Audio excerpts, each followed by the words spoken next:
everybody. I'm Matt Valley, and welcome to the Rock and Roll Research Podcast, where we share the super cool backstories and side gigs of the research and insights pros that you trust. Today's guest is Ben Doepke, principal at IX Strategy, based in the fine city of Cincinnati, Ohio, where I spent 7 years of my life and is the home of the soon-to-be Super Bowl champion Cincinnati Bengals. We'll see about that. I don't want to jinx it. So Ben is a really interesting guy. His unique perspective and interest in greater human meaning and understanding is embedded in the work that they do at IX Strategy, which encompasses ideation, insight, strategy, and training. But research was not Ben's first career. In fact, Ben spent years touring the country as a professional musician and songwriter, most notably with a band called Homunculus, which saw some indie success in the 1990s. Now, I've heard some of Ben's music, and I would say that it's intensely creative and oftentimes surprising. So it didn't shock me to hear from one of Ben's clients when he said that Ben is a really incisive thinker and is deeply passionate about the human condition. So I'm super excited to have Ben on the podcast here today. Welcome to the show, Ben. Matt, thanks for having me. I'm excited to be here, excited to jump into the conversation with you. Awesome. Well, speaking of jumping into the conversation, so usually I start by asking, hey, how'd you get into research? But as we talked before, there's a really interesting through line, I think, that sort of carries throughout your whole story. So we might change it up a little bit and take you all the way back. So tell us a little bit about your story growing up and how that brought you to being a musician and ultimately to research. I give you the floor. I appreciate it. So if we go back to childhood, I grew up on a goat farm, and on the side, yeah, like most people do. It was on the side of a hill overlooking a little creek on a gravel road there. And, the whole time growing up, I was going to school in the city. I went to a few different schools, but they were all in the city. Mm-hmm. And so there was always this back and forth, right? Where I'm home, I'm at the goat farm, no neighbors. And then suddenly, over the course of 30 minutes, I'm transported literally and figuratively into a totally different environment. Right. An environment where people know each other. People have inside jokes. People go to each other's houses on the weekends. They're watching TV. I didn't even have a TV. Right. And so from the very beginning, I was experiencing something that I only in later years started to identify as otherness. But the way I internalized it was just simply through curiosity. Like, why don't I understand what's going on? Why do people look at me strangely? So forth and so on, right? Right. I'll skip through all these formative events to get through into college, where I took up a psychology major because I was trying to figure out what all this was about. I was really, essentially, I'm trying to figure out what it means to be human. Mm-hmm. And I studied cognitive psych. Parts of it were really rewarding and wonderful for me, and then parts weren't. Like, cognitive psych puts an emphasis on observable data. Mm-hmm. And that was an outage for me because, again, like if we come back to sort of my reason for being, it's like, what does it mean to be human? I'm trying to figure this out. And yet so much of the human experience is invisible. Right. It's untrackable. There is magic to us. And so anyway, like already that sort of those seeds of disillusion were taking root. And so I did what any self-respecting person would do in that situation, I joined a band. And I started touring full time, and we were doing about 140, 150 shows a year, Wow. just LA to New York, back and forth and back and forth. And it was fun, man. It's, a lot of the things that people would associate with being in a band that are awesome, they're awesome. And some parts aren't awesome. Some parts are really hard. What would you say the awesome and the not so awesome are? Just for example. So the awesome part, especially in that sort of DIY vein, which I identify with really strongly, I like just being out there with my little de facto family. Right. Everybody loads out theoretically together, and then you set up and play a show and you break down again theoretically together. I was the one loading in and out all the time. Sometimes we got help, not all the time. But no, I mean, I think that bonding was beautiful. And I have some really special memories of just, visiting new places and meeting new people and dragging the same 50 songs up onto a stage and trying them out in front of people who'd never heard it before. And that was cool. Yeah. That was really cool. And I think there are other aspects too, like when you're writing a song, you start out like you're kind of writing it for yourself, like to get something off your chest, get something that is inside out so that you don't go crazy. Right. But then once you're on stage, it's different. Once you're on stage, there's a much more relational thing happening. And that's interesting too, right? You're taking something that was very personal, right? And now you're creating something that is much more interpersonal, right? Which I mostly enjoyed. Like I tend to be pretty introverted, and I think sometimes that was misunderstood by folks because I didn't hang out so much after the show. But and that was, I think, some of the hard parts for me, really. Yeah. Or like, I loved the music and I loved the people I was playing music with, and that was it. That's it. Like I didn't need any of the extra stuff, and there's a lot of extra stuff. Yeah.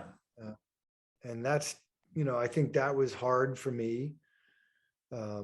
Just being surrounded by strangers all the time who felt like in many cases they knew you because you took that personal stuff and you put it out there, and right.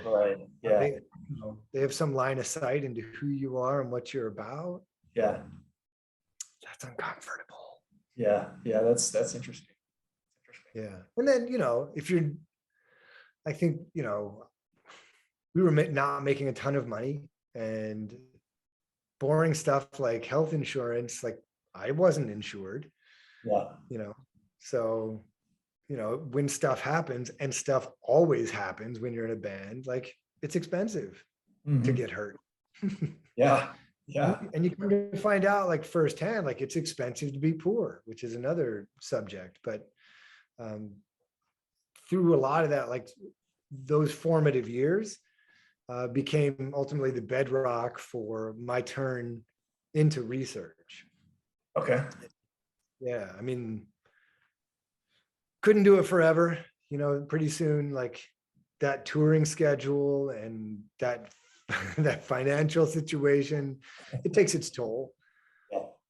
And so after a while I quit and tried to get jobby jobs, but I don't know what my deal is. Like I'm not really employable. Like I make a bad employee.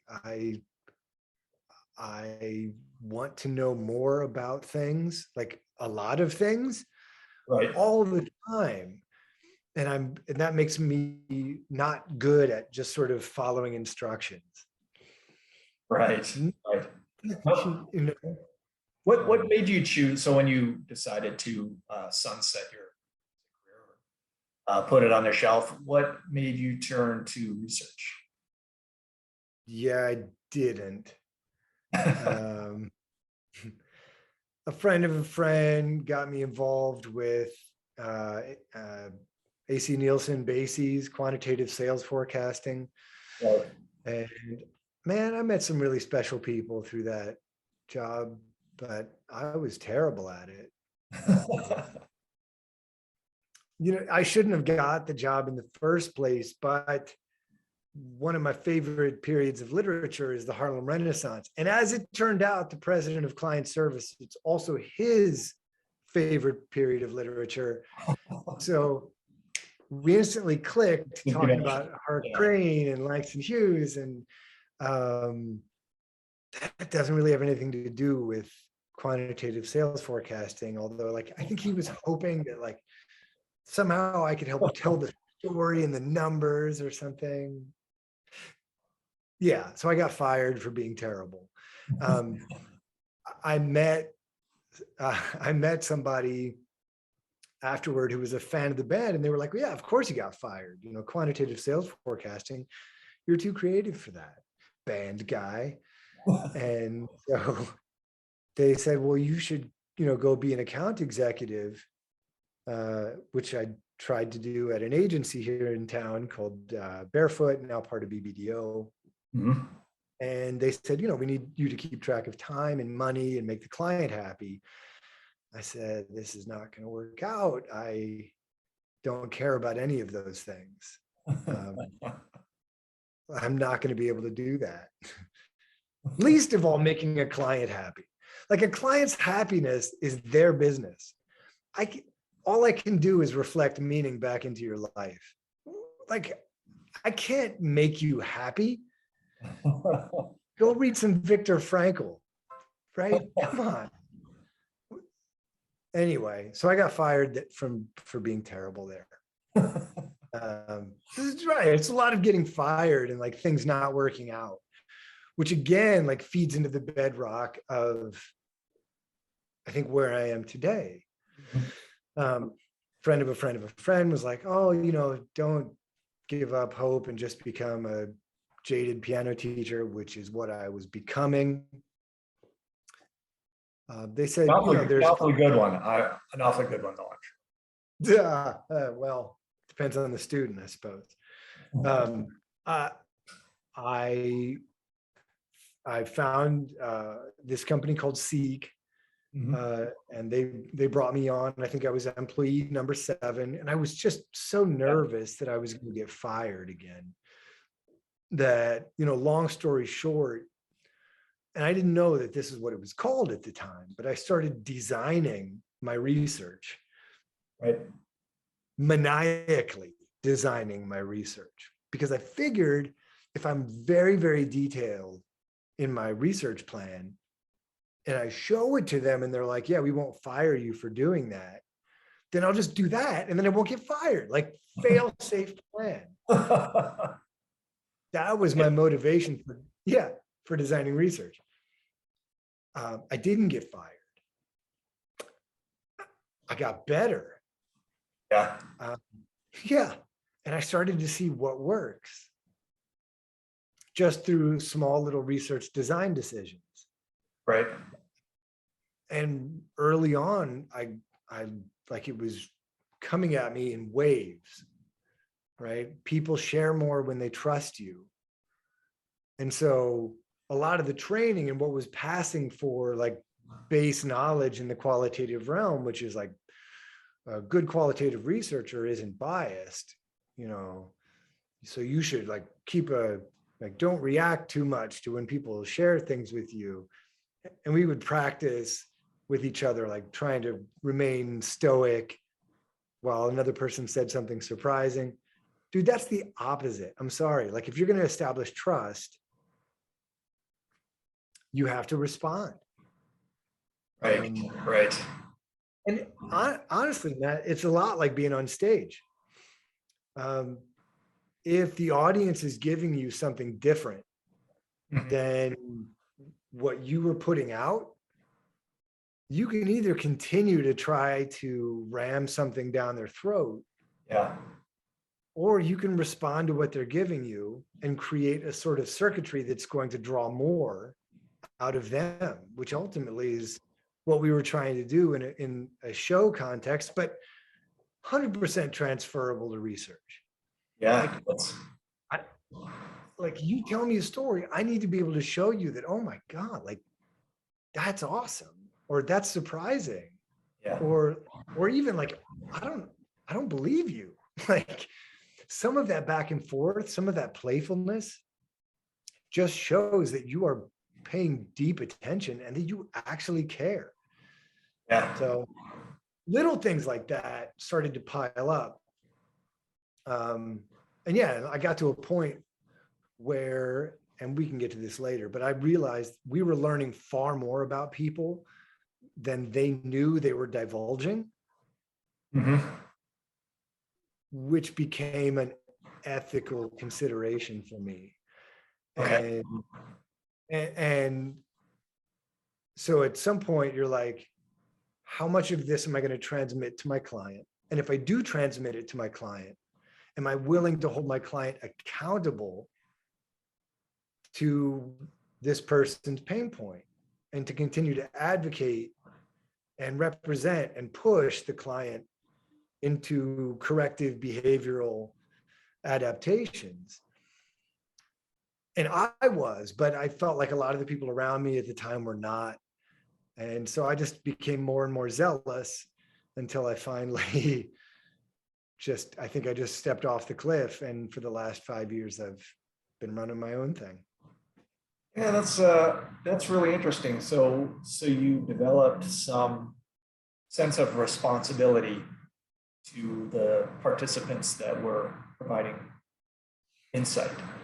Totally. So talk a little bit about that. What does that encompass for you? Well, here at Nine, we talk about insight as a covenant. That if you were able to glean something that was deeply personal from a person who didn't voluntarily offer it up, and then you make the decision to share that knowledge with all these strangers, you better back it up. You better follow through. Yeah. That's because if you don't,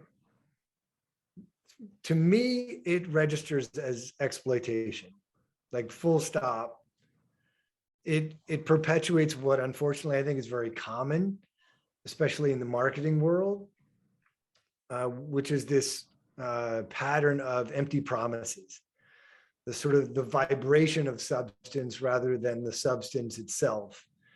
And I feel like a lot of that is, it rests on that transfer between researcher and marketer.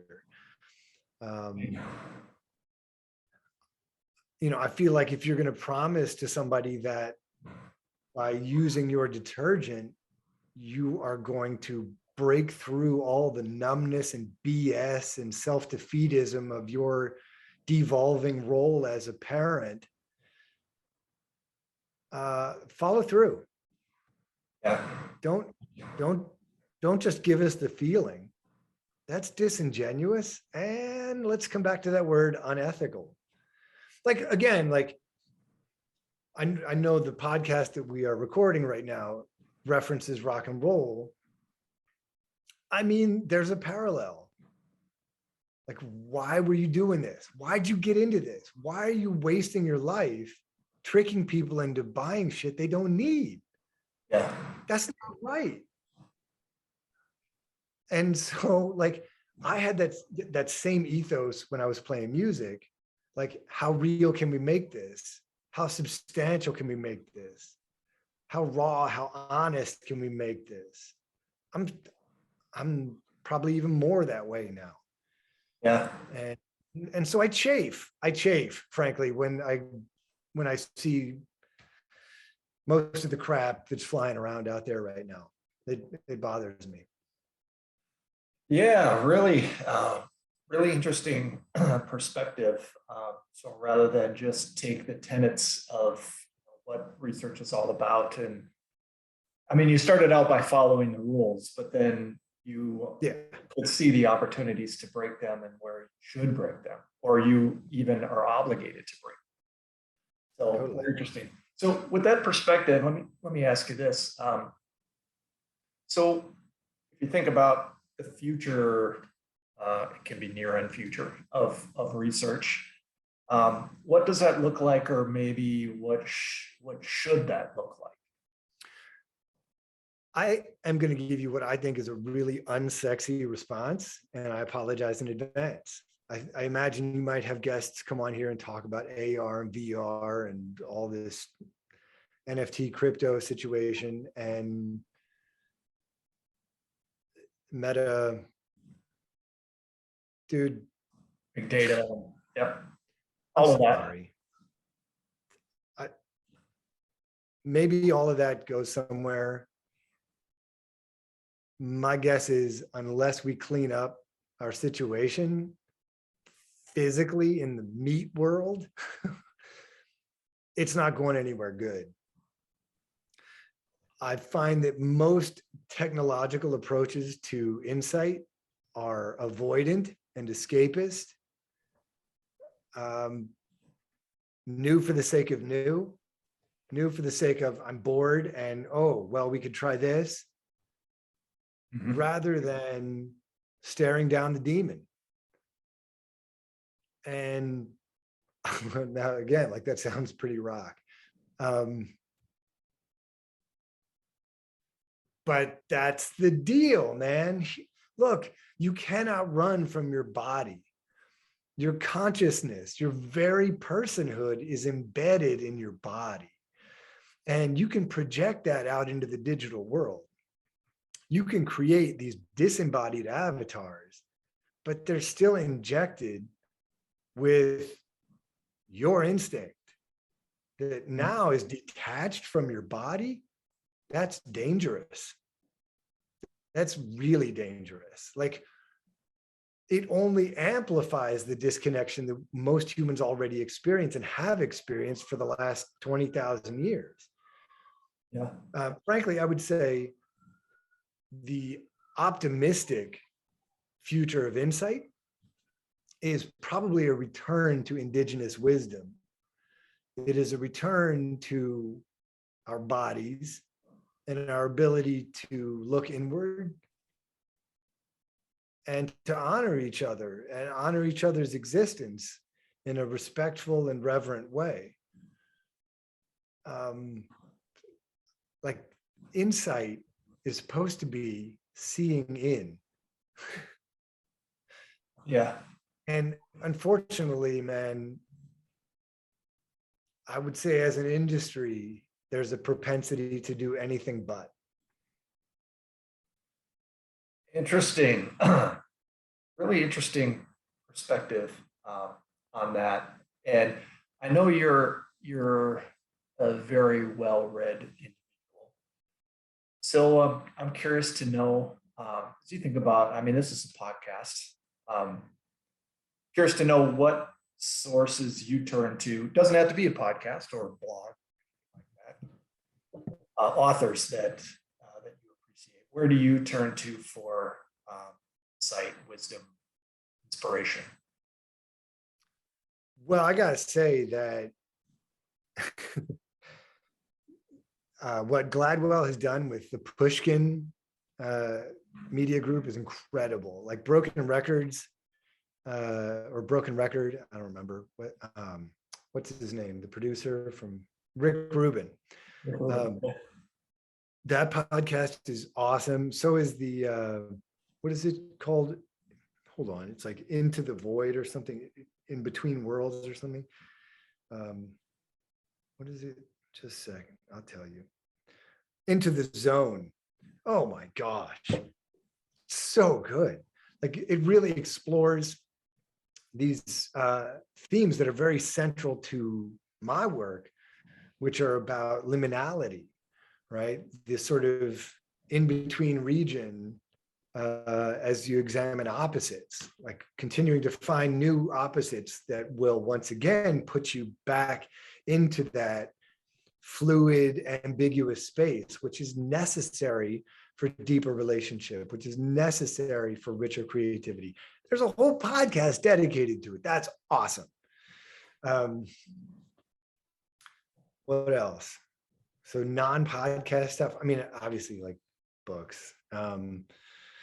Shoot, like I'm reading this one right now, Mary Louise Franz, The Interpretation of Fairy Tales.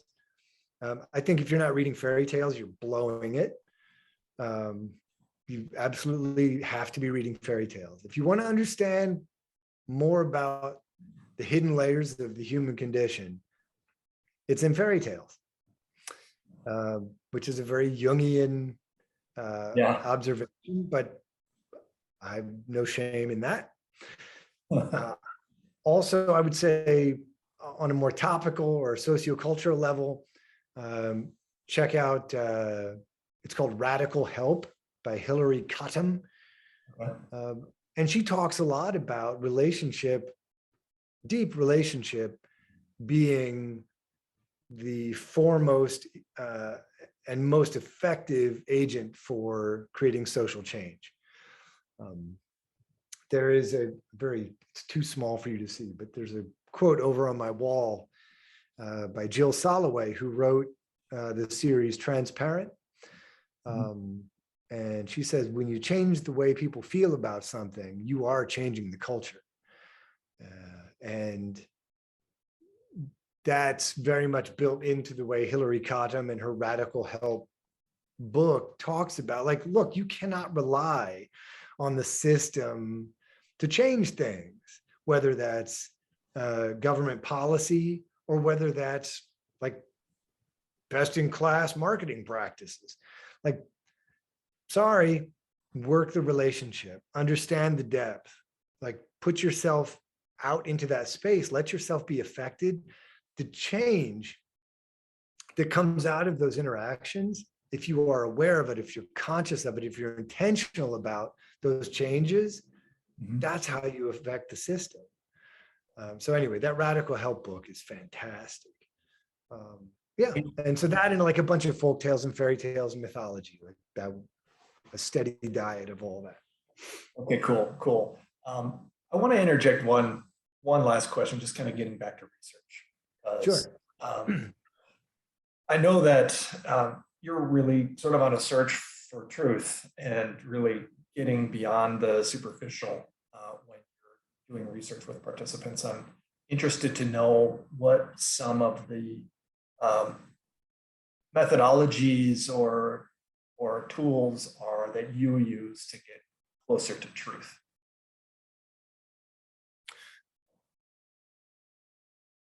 I am thinking about the most succinct way to share this.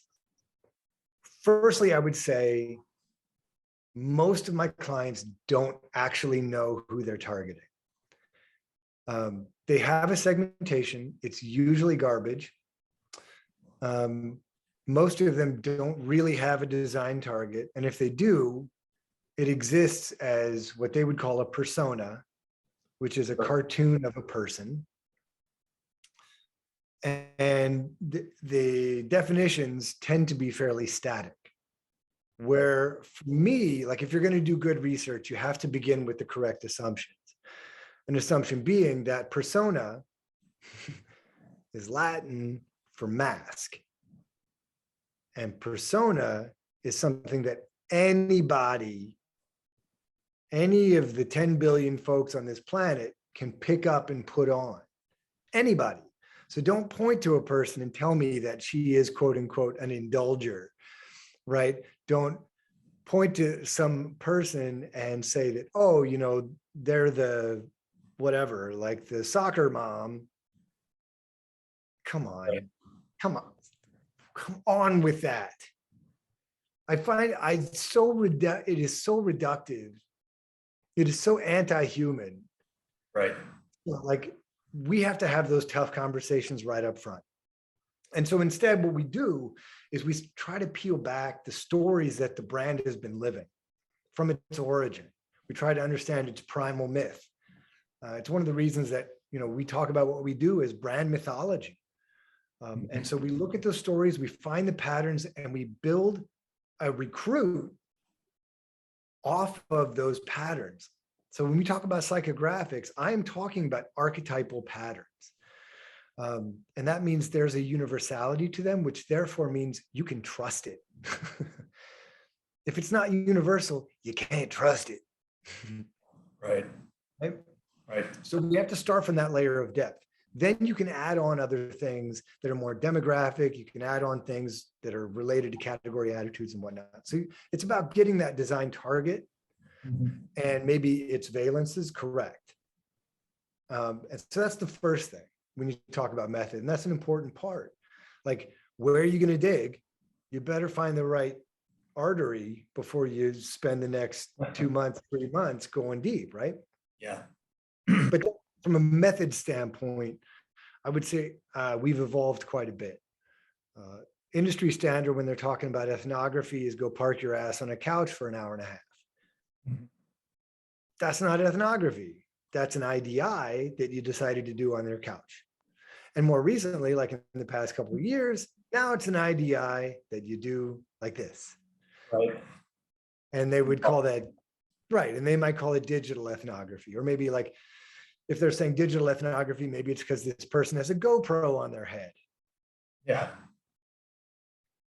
Look, I'm not here to try to correct what other people are doing. I'm trying to get right what I'm doing.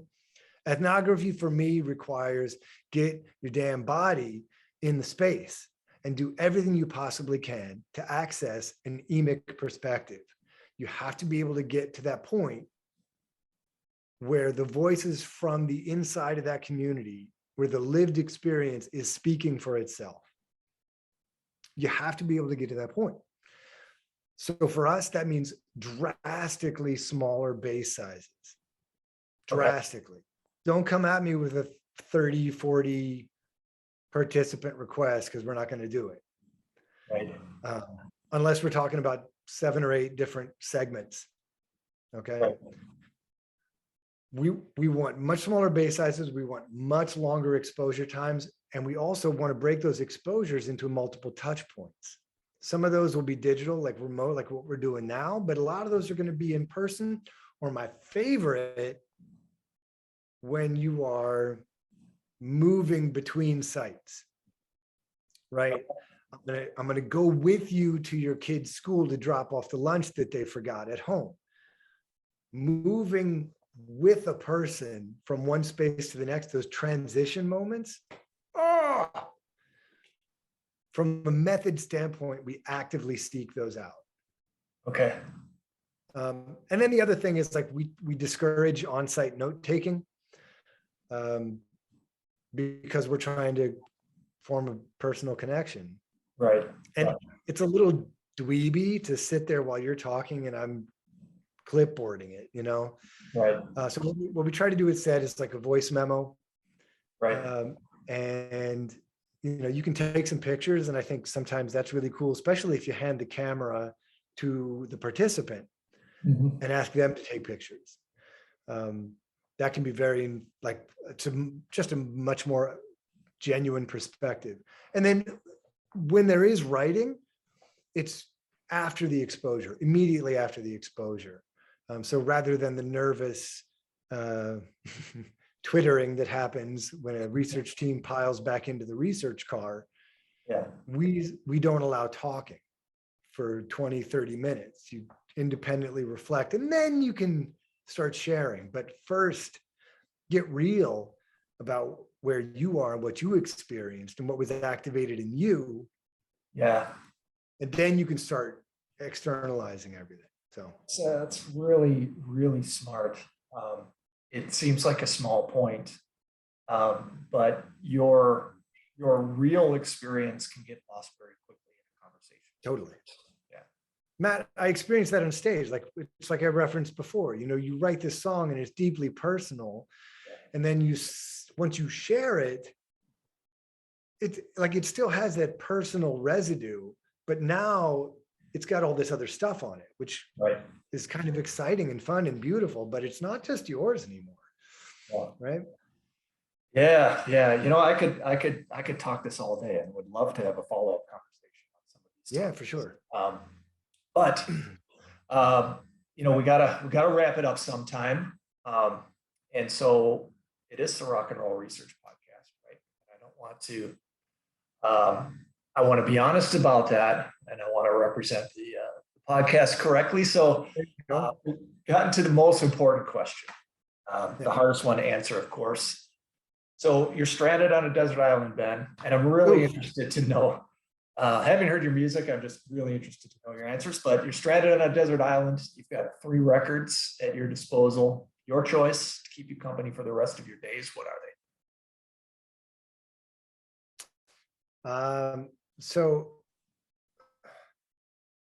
No, I'm going to stick with the 3 that I first come to mind. So there's Warpaint, California band. They have an album, it's a few years old now. It's called Heads Up. Okay. It's pretty fantastic. Cool. I don't know those guys. Oh, yeah, that's fine. And I mean, to me, like, some might call them post-punk or whatever. They're just rock band. Like, they're just a great, no bullshit rock band. And I have a soft spot for that. That sounds like it's up my alley. Okay, cool. Warpaint. And then I think maybe pulling off of the rock motif a little is Thelonious Monk live at the 5 spot Discovery. Yeah. And I mean, Thelonious, what I love about his music is he, of course, is a creative genius, like from a songwriting standpoint, from an improvisation standpoint, but also like from an attitude standpoint. Like Thelonious used to play piano with a cigarette between his fingers. Yeah. And he's playing these big clunky runs with a cigarette between his fingers. And when I hear his music, I feel all that. Yeah. And so being able to reconfigure my emotional state just based off of that is worth it. And I imagine I would need that on the desert island. And so the final one would be Ian Hawgood. And Ian, I think if I started to go totally crackers on the island, Ian would calm me down. Okay. What was the name of that record? Like, We're Better for Being Built This Way, I think is what it's called.